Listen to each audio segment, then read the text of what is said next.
Bonjour à tous, c'est Wen aujourd'hui et rien que pour vos yeux, je vais vous présenter le jeu de solitaire utilisé dans Vivre et Laisser Mourir, la version de 2022 ici présente par Factory Entertainment et bien sûr celle de 1973 par United Systems. Je vous laisse découvrir cette vidéo et je vous dis à tout de suite.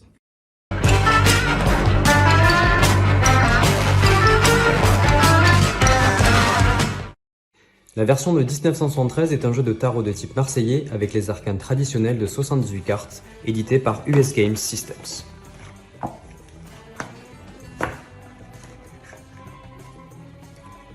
Le style général est de type surréaliste, qui est une illustration onirique dans les situations et les personnages. Le surréalisme est une tendance du début du XXe siècle qui fait prévaloir le rêve et l'inconscient sur le réel. Il a été défini par André Breton. Beaucoup de peintres de cette période ont été attirés par cette tendance. Dali, avec son tableau de persistance de la mémoire, Magritte, avec Trahison des images, Max Ernst, avec Ubu Imperator. De facto, le surréalisme s'oppose aux arts et aux techniques académiques. En 1972, lors de la pré-production de Live and Let Die, Eon Productions lance un appel à des artistes pour concevoir le jeu de solitaire. Dali répond positivement grâce à la motivation de son épouse, elle-même passionnée de taromancie. Mais ses honoraires ont dissuadé Albert Broccoli qui fait appel à l'artiste hollandais Fergusson qui concevra le jeu utilisé dans le film.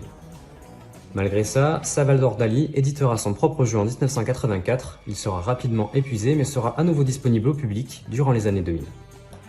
Il est à noter que cette version est visible dans l'épisode 4 de la saison 3 de la série X-Files. Le livret accompagnant le jeu est écrit par Stuart Kaplan, spécialiste en taromancie qui a écrit l'Encyclopédie du tarot en 1978. Le jeu original est trouvable actuellement sur différents sites en ligne à une valeur comprise entre 200 et 400 €. Il existe en plusieurs langues, en anglais et en espagnol principalement. Dans cette version, vous remarquerez que l'arrière des cartes est bleu, alors qu'il est visible en rouge à l'écran. On peut supposer que le changement de couleur de dernière minute est dû à une question de colorimétrie, lié aux besoins de surimpression lors des scènes du film. Le jeu de Salvador Dali est un jeu de 78 cartes dont la particularité est surtout liée aux arcanes qui, comme la carte de l'empereur, porte le visage de Sean Connery.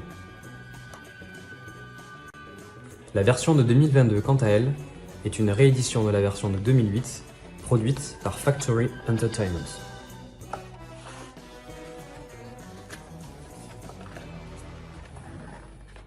La version 2022, quant à elle, est une réédition de la version de 2008 produite par Factory Entertainment. Mais paradoxalement, cette version contient 3 cartes supplémentaires, restées jusque-là inédites et retrouvées dans les archives d'Eon Productions à l'occasion de l'exposition aux Portes de la Villette en 2015. Anecdote très intéressante sur les 3 cartes qui ont été mises en avant lors de l'exposition de la Villette qui ont été retrouvées dans les studios Pinewood juste avant l'exposition. En effet, il s'agit finalement des 3 cartes que l'on voit utilisées en surimpression lorsque Solitaire tire les cartes de Bond lorsqu'il est dans le Boeing 747. En fait, on peut supposer tout simplement que finalement, ces cartes ont été utilisées pour le tournage de la scène, ont été probablement perdues ou mises de côté et n'ont pas été intégrées lorsque le jeu a été réédité dans sa version finalement incomplète. Et c'est finalement ce qui est très intéressant dans la version de 2022, c'est que en fait on peut profiter du jeu complet, y compris des cartes qu'on voit à l'écran. 2 cartes numérotées 7 et le cavalier de bâton. Cette version possède en tout 27 cartes plus 10 cartes supplémentaires The Lovers.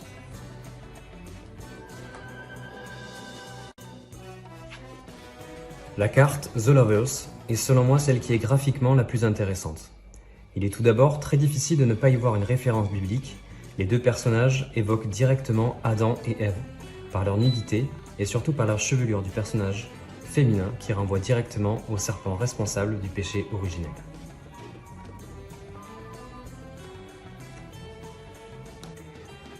Le fond de la carte, de couleur vert, et qui, comme chacun le sait, est une couleur proscrite et porte malheur dans le monde théâtral. On peut voir aussi sur l'illustration 2 symboles tatoués sur la joue des personnages. Par extension onirique, le cœur et l'étoile. L'amour et l'espérance, mais aussi le paysage du soleil et de la lune, par extension le jour et la nuit, le bien et le mal. Comme une forme de non-retour après de mauvaises décisions et de facto la perte de l'innocence, à l'instar du personnage interprété par Jane Seymour, onirique je vous dis. Au-delà de ça, le terme The Lovers peut être traduit aussi bien dans la langue de Molière par les amoureux, avec sa signification positive, que par les amants, dont la connotation est assez péjorative. Mais tout n'est qu'une question de sémantique. On suppose que la version la plus fidèle au film est celle de l'édition de Factory Entertainment. Vous pourrez constater une différence au niveau de la police d'écriture et la taille des caractères. L'une est d'aspect mat et l'autre d'aspect brillant. J'espère que cette chronique vous aura plu et quant à moi je vous retrouve très bientôt pour la prochaine chronique de For Your Style Only. Je vous invite évidemment à mettre un petit pouce bleu, à vous abonner à la chaîne et je vous dis à très bientôt, bye bye.